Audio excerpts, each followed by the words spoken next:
임피던스에 대해서 살펴보도록 하겠습니다. 자, 임피던스라는 것은 전혀 새로운 낯선 개념은 아닙니다. 어, 이게 전압과 전류의 비거든요. 교류 회로에서 전압과 전류의 비는 어디서 우리가 했냐면 일단 오메 법칙 V는 IR에서 R이 I분의 V죠. V와 그 전압과 전류의 비가 R이었죠, 저항. 그리고 그 축전기와 유도 기가 있을 때 축전 용량과 유도 계수를 알면 마치 저항처럼 계산할 수 있다. 그때도 전압과 전류의 비에 대해서 살펴보았죠. 자, 그것의 교류 회로 버전이라고 생각하면 됩니다. 그게 임피던스다. 제가 요즘 영상을 촬영하다 보니까 마이크에 좀 관심이 생겼거든요. 뭐 그렇다고 해서 마이크를 막 구입하고 이런 건 아닌데 마이크의 스펙 중에서 임피던스라는 게 있더라고요. 그것도 이것을 이야기하는 거죠. 대문자 Z로 보통 표현하거든요. 기호로. 뭐 저항을 R이라고 표현하는 것처럼 이걸 Z로 표현하는데 미분연산자 표현과 유사하다고 했는데 미분연산자라는 게 아니고 얘가 미분연산자도 실체가 있는 건 아닌데 개념적으로 사용되죠. 얘도 마찬가지라는 거죠. 개념적으로 사용되는 개념이다. 임피던스가 무엇인지 축전기를 예를 들어서 한번 살펴보도록 하겠습니다. 자, 축전기에 가해지는 전압과 전류의 관계는 이런 관계가 있다고 6강 7페이지에서 살펴보았습니다. 자, 이걸로 뭘 하겠냐, 뭘 하겠다는 건가 하면 V분의 I를 찾겠다는 거죠. 일단 어떤 전압이 가해지면 전류가 어떻게 흐르냐 축전기에 그거를 살펴보기 위해서 전압을 가해지는 전압을 고려해야 되는데 교류 회로기 때문에 당연히 교류 전압이 가해지겠죠. 그러면 그 교류 전압은 어떻게 생겼겠습니까? 당연히 우리가 지금까지 살펴본 것처럼 V는 A sin 오메가 T 뭐 예를 들어 지연이 뭐 어떠한 지연이 포함된 신호도 상관없기 때문에 가장 단순한 지연이 없는 그 신호를 생각합시다. 당연히 이런 형태겠죠. 축전기가 교류 회로이기 때문에 교류 회로에 있는 축전기이기 때문에 당연히 전압은 어떠한 형태든 이런 모습을 띠고 있겠죠. 자, 근데 예를 들어서 어떤 신호가 있을 때 요 진폭 A라는 것은 이 최대값 이게 V니까 Vmax와 같겠죠. 그래서 A라고 써도 되고 Vmax를 바로 집어넣어도 상관없습니다. 그래서 이렇게 표현했어요. 요 값이 여기 들어가면 된다는 거죠. 그죠? 근데 D페이지에서 하겠지만 이거를 페이저를 표현하면 Vmax 페이저 뭐겠습니까? 지연이 없으니까 0이겠죠. 이걸 이렇게 표현할 수 있어요. 자, 다시 한번 이야기하겠지만 원래는 코사인이 페이저로 변하는 거예요. 근데 무조건 나는 사인이 페이저고 페이저의 결과를 다시 사인으로 받겠다. 앞으로 그렇게 생각하면 제일 편하다는 거예요. 그래서 나는 무조건 사인은 페이저다, 사인 페이저다 이렇게 생각하십시오. 사실은 정석은 코사인이 페이저 즉 지수 표현이 맞는데 그냥 사인으로 다 고정하면 왜냐하면 우리가 사인이 교류 신호 표현에 더 많이 등장하기 때문에 사인을 다시 코사인으로 바꿔서 지수 또는 페이저로 바꾼 다음에 다시 코사인이 나오면 그것을 사인으로 다시 바꾸는 것보다는 앞으로는 무조건 다 사인으로 페이저는 사인이다 라고 생각하면 정확하지는 않지만 계산하는 데는 편리함이 있다는 거죠. 자, 그러면 요 수식을 여기다 집어넣으면 어떤 일이 발생하냐? 미분을 할 수 있게 되죠. 그죠? 요게 미분을 할 수 있게 되죠. 그래서 요거를 i에 대한 식으로 정리하면 it는 c가 일로 가죠. c는 상수기 때문에 가서 dt dv 이렇게 됐는데 이렇게 됐죠. 여기서 요걸 미분하기 위해서 요 안에 게 요거죠. 요게 여기 들어갔어요. 근데 vmax는 여전히 상수죠. 그럼 밖으로 튀어나와요. 그러면 sin 오메가 t만 남았는데 sin 오메가 t를 미분하면 어떻게 되냐? 코사인 오메가 t 그 다음에 오메가 t를 다시 미분하면 오메가가 되죠. 그래 오메가 코사인 오메가 t가 됩니다. 그래서 오메가 코사인 오메가 t가 됐죠. 남은 것은 요게 남아 요 상수기 때문에 이렇게 그대로 전달돼서 이렇게 됩니다. 그 요게 i라는 거예요. 자 근데 잘 보세요. 이거를 페이지로 바꾸고 싶어요.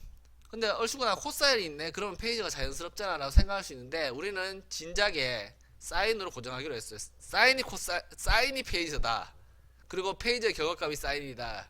이렇게 생각하기로 했죠. 그래서 코사인이 나와서 반갑긴 하지만 우리는 사인이 페이저다 라고 뭐랄까 이제 그렇게 하기로 결정 내렸기 때문에 코사인 나와서 반갑지만 이걸 다시 사인으로 바꿔줘야 됩니다. 자, 코사인 오메가 t는 사인 오메가 t 플러스 90이죠. 이만큼 위상 차이가 있죠. 그래서 이것만 그냥 바꿔주면 돼요. 이렇게 바꿔줬어요. 그러면 요게 그대로 있고 요건 상수기 때문에 이게 일종의 이 사인의 진폭이죠. 그리고 지연이 요거죠. 그래서 페이저로 이렇게 표현할 수 있어요. 자, 그런데 조금 이따 그 이유를 설명하겠지만 얘를 좀 나누고 싶어요. 바로 이전 페이지에 했었죠. 얘를 나누는 방법 여러 가지가 있죠. 이게 세 개 중에 아무거나 나눠도 되고, 얘도 뭐 얘는 90도지만 90도 더하기 0도 되고 45 더하기 45도 되고 뭐 89 더하기 1도 되고 아무거나 다 되죠. 그래서 이렇게 나눌 거예요. 90 더하기 0. 그러면 여기서 일부만 가져가서 90, 그리고 남은 거 Vmax만 가져가서 이걸 0 이렇게 표현할 수 있게 됩니다. 이렇게 나눠 표현. 굳이 왜 이렇게 나눌까? 뒷페이지 설명하겠지만 우리가 아까 이게 Vmax 이거 0이었어요. 요것과 뭔가를 작단을 하기 위해서 이렇게 나눴다는 거죠. 자, 뒷페이지 보겠습니다.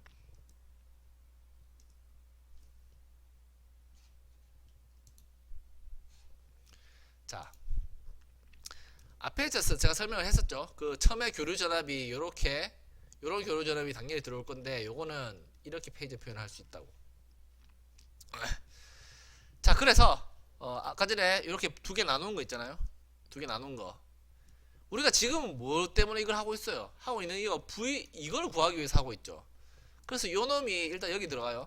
그러면 C 오메가 90도 곱하기 Vmax 0. 여기 V면 이거라 그랬죠? Vmax 0입니다. 자, 왜 이렇게 했냐? 이걸 그냥 캔슬 시키기 위해서 지금 이렇게 이 힘든 여정을 걷고 있다는 거죠. 자, 그럼 남은 건 요게 남았어요. 요게 C 오메가 90도 분의 1. 자, 그런데 이렇게 생각해 보면 돼요. 이거를 그대로 C 오메가 사인 오메가 t 플러스 90도 분의 1 이렇게 해도 되는데 좀 더 뭔가 멋있는 뭔가가 없을까? 잘 생각해 보니까 뭔가 좀 멋있는 게 있을 수 있어요. 뭐 있냐? 아이고, 지워버렸네. 자, 요거를 좀 더 어떻게 멋있게 멋들어지게 할 수 있을까? 자, 페이저 표현 이거 90도. 이 페이저 표현 이 90도는 이거예요.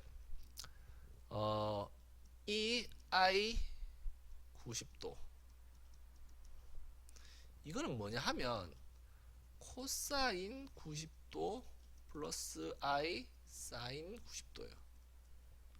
자, 코사인 90도는 뭐예요? 0이죠. 자, 사인 90도는 뭐예요? 1이죠. 앞에 I가 있죠. I. 그래서 이놈은 I라는 이야기예요. 허수 기호죠. 요거라는 이야기예요. 요거. 그래서 얘는 요 부분을 C 오메가 I 분의 1 이렇게 결론 난다는 거야. 그래서 이게 임피던스, 축전기 임피던스라는 겁니다. 근데 여기 보면 다 J라고 표현되어 있죠. 자, 여기 J라고 표현되어 있죠. 그 이유가 뭐냐 하면 전기전자공학에서는 이 I가 그 전류를 표현하는 I로 많이 쓰이거든요. 그래서 I로 표현하면 전류인지 이 허수 기호인지 헷갈릴 수 있어요. 그래서 전기전자공학에서는 이것을 J라고 대신 표현합니다. 그래서 여기 이거 대신 J가 들어간다는 거예요. 그래서 요거를 이 J는 허수 기호잖아요, 그죠? 그래서 요걸 앞으로 좀 빼줘요. 그리고 오메가 C 이렇게 적은 다음에 1. 근데 이거는 아까 얘기했듯이 허수 기호죠. 그래서 얘만 빼고 이 나머지만을 용량성 리액턴스라고 부르기도 합니다. 아주 중요한 건 아닌데 용량성 리액턴스라고 부릅니다. 근데 사실은 요거 전체를 다가 임피던스라고 쓰이는데 이게 더 많이 쓰인다는 거죠. 그래서 축전기 임피던스는 이렇게 유도가 됐습니다. 자, 뒷페이지는 당연히 유도기의 임피던스에 대해서 살펴보겠죠. 유도기 임피던스에 대해서 살펴보도록 합니다. 큰 차이가 없어요. 지금까지 했던 것처럼 6강 7페이지 보면 유도기에 있어서 전압과 전류의 관계는 이런 관계가 있어요. 자, 전압이 교류 형태면 당연히 전류도 교류 형태예요. 그러니까 수동소자 같은 경우에는. 그래서 우리 지금 수동소자만 살펴보기 때문에 당연히 전류도 어떤 크기인지 뭐 어떤 형태인지는 모르겠지만 그 틀은 요런 틀은 교류 신호의 틀일 거라는 이야기죠. 이것도 마찬가지로 Imax 진폭 그리고 오메가 T 가장 간단한 지연이 없는 상태를 지금 그 수식화하고 있죠. 그래서 이렇게 이 I를 유도한 이유가 I를 이제 어떤 그 수식화한 이유가 미분하기 위해서죠. 여기 집어넣기 위해서죠. 어차피 궁극적으로 원하는 것은 I분의 V예요, 그죠? 그래서 이걸 이렇게 집어넣습니다.